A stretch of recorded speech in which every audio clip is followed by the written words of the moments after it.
Interesting, really. Good day, everybody. How you guys doing? So I saw this poster flying around social media. I really didn't want to put any importance to it or even look at it, but I saw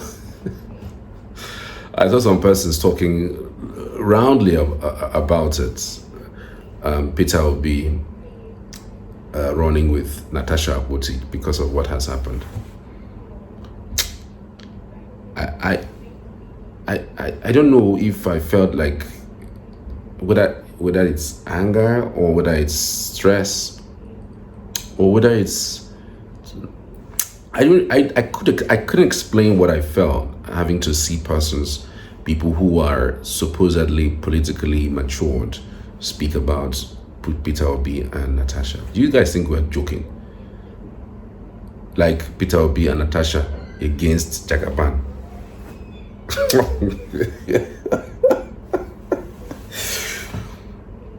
Are you guys kidding me? Do you think we are playing here? So because Akpoti accused Senate president, and then she paid people to be running around for her, paid people to come to Kogi, paid people to do protests in Abuja, paid people to write stuff, paid people to post her thing, then go on media organization from one place to another, shouting Babia, court. So she should not be giving vice presidential candidates. To rule who? To rule where? I'm even ashamed that I opened this camera to come and start talking to you about Peter Obi and Akpoti. I'm feeling bad for myself. Why? Like, seriously. So if Oduagan, Natasha Oduagan decides to run as vice president to Peter Obi, tomorrow, if there's a conversation in Peter Obi's country home, she will come back and start telling you that as they were going to Peter Obi's country home in Anambra State and they were swinging their hands and the husband was behind them and he was squeezing her hand and the squeezing of the hand was not there, did not enter his chapel. Have you seen Peter Obi's wife? Imagine the scenario. Peter Obi has Natasha Akpoti's hand and swinging it, and the wife of Peter Obi was behind, or the husband of Natasha Akpoti were behind and watching them. No, now we are jokers. It is a big sister's house where we are playing. In fact we should have named it a caricature, a political caricature. Name it anything. Where you want to run Peter Obi. So this thing now that you guys have seen, it is enough to give her vice presidential candidate. Do you know what it takes to galvanize people in the north, especially in the north? The north is not a tea party. I hope you know that in the north there is this thing about suppressing the women. I don't know if it's embedded in the culture or if it's embedded in tradition, but trust me, go and check. There are very fewer women from the north who are aspirational. Very few. If you check it up across board, I am not saying there are no educated women who are doing well, who are doing fantastically okay in different fields, but they are limited compared to their male folks, to their female folks in the south.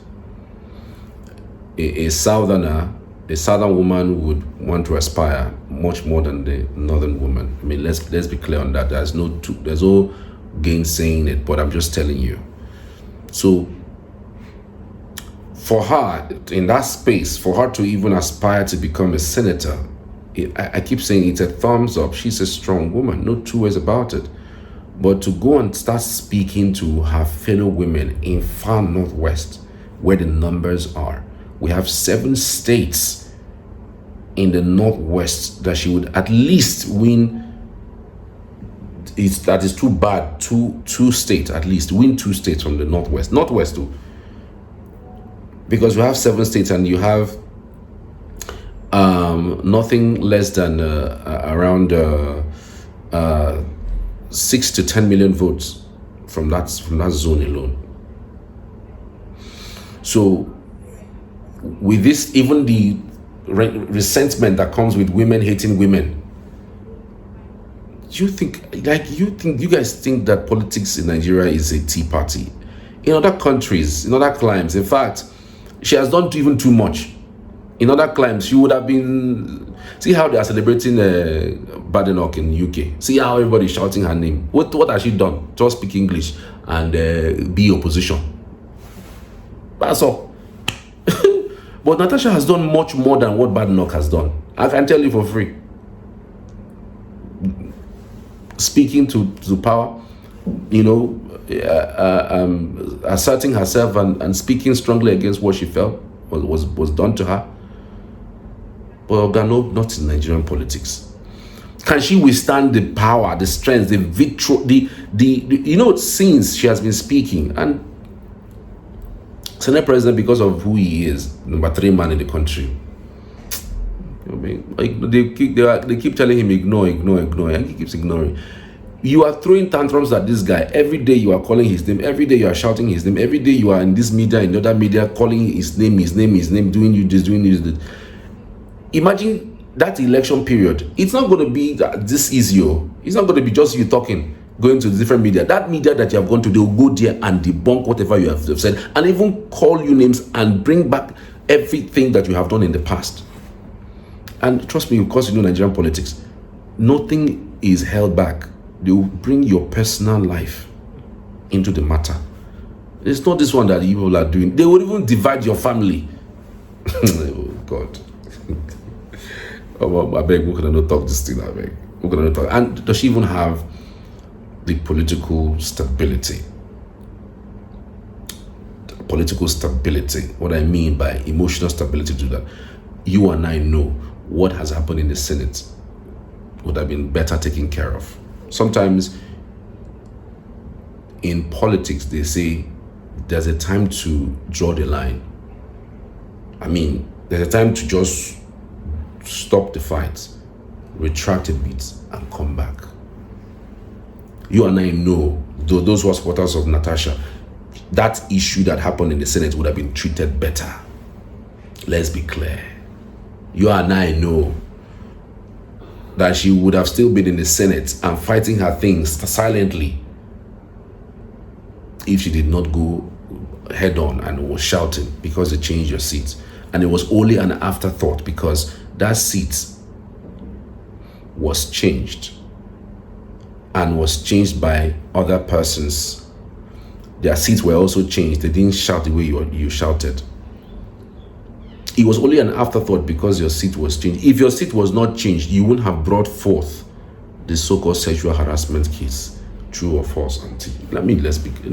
I don't like going back and forth with these issues, but let's be clear on this. Is it a lie? Or somebody who has called the Senate a cult group that is run like a cult? Come on, guys. And you want to become a vice president and then work closely with the Senate that you have called cult group. Akpabio will just come and go. Akpabio will not be Senate president forever. Even if he wants to stay there forever, highest 8 years, 10 years max. He's not going to be among the longest serving senator. Longest serving Senate president. We've had people who have stayed longer than him, but of course, you and I know he's not going to stay there for so long. But we're talking about the institution. You desecrated the institution of the Senate by going around international media telling them that your Nigerian Senate, which you were part of, is run like a cult. So you are now a member of a cult? I beg. Let me do this in a voice texture. I will do it in a voice texture because talking about this is even belittling my brain. Like it's reducing my capacity to think. So please, just stick around on this video. I'll continue giving you the reasons why Natasha Akpoti can never be. In fact, it will be a suicidal mission for Peter Obi to take her as a vice presidential candidate for whatever party, whether he's going to run on Labour or he's going to run on another party. It will be suicidal. You shouldn't even try it. See you on the other side. Thank you, guys. The conversation around who becomes Peter Obi's running mate in the next political circle should not be reduced to mere sentiment or populist fantasy. When we talk about leadership at that level, we're talking about tested capacity, proven integrity, emotional intelligence, and political capital, not just momentary social media clout or fiery rhetoric. First of all, Natasha Akpoti Dragon does not possess the same level of integrity that Peter Obi is known for, not to mention his grassroots reach and broad-based national following. Let's be honest, Nigerian politics is not for the faint-hearted. This is a space that demands not just boldness, but measured assertiveness, strategic thinking, and the ability to navigate the murky waters of power with poise and discipline. Remember, some Nigerians still criticize Peter Obi for not being assertive enough during the 2023 general elections. In fact, many said his running mate Dati Baba Ahmed came across as more bold, outspoken, and daring in the face of opposition. Now ask yourself, do we see that same level of composure and strategic boldness in Natasha? Can she withstand the political missiles that would inevitably be hurled her way in a national contest? It's one thing to challenge Akpabio and talk tough, but it's a completely different ballgame when you step into the arena where the stakes are higher and the blows come harder. What we see from Natasha, quite frankly, is a lot of reactionary politics, emotional outbursts, and confrontational posture that could alienate more people than it wins over. Her recent meltdown in the Senate over what could have been managed more diplomatically raises serious concerns about her emotional readiness for such a high-profile office.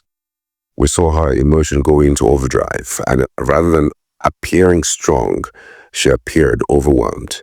Yes, it's commendable to stand up against perceived injustice, but being a smart politician also means knowing when and how to draw the line. It means knowing when to confront and when to consolidate. Running to international media houses to label the Nigerian Senate as a cult, even if partially true, undermines the very institution she seeks to lead alongside Obi. That's not just a misstep, that's political naivety with long-term consequences. Even if Senator Akpabio has his shortcomings, he will not be Senate President forever.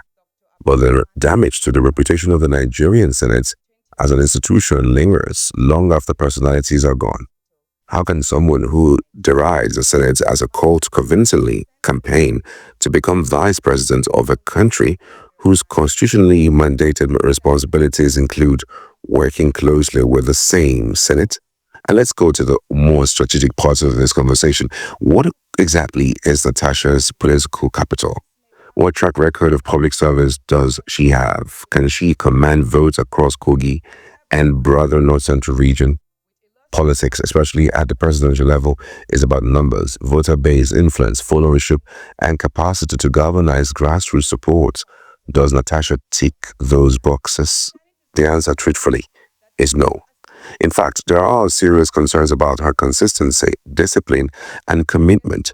She comes across as someone who could skip crucial political meetings and dare anyone to challenge her. That kind of recklessness could become a major liability in a tightly coordinated presidential campaign. Let's not deceive ourselves. It would be political suicide for Peter Obi to pick her as a running mate. The Labour Party cannot afford a running mate who lacks the ability, agility, sagacity, and nationwide appeal needed to complement Peter Obi's credibility and vision. And if this decision is to be influenced by any unconfirmed rumors, like that awkward speculation about an incident at Akpabio's country home involving Natasha and her husband, then it even raises more red flags about how personal issues cloud political judgment. Obi cannot afford that level of distraction or controversy. Well, while Natasha has a role to play in Nigeria's evolving democratic journey, the vice presidency of Nigeria is simply not one of them, at least not yet. Let's stay focused, strategic, and serious about the future of this country.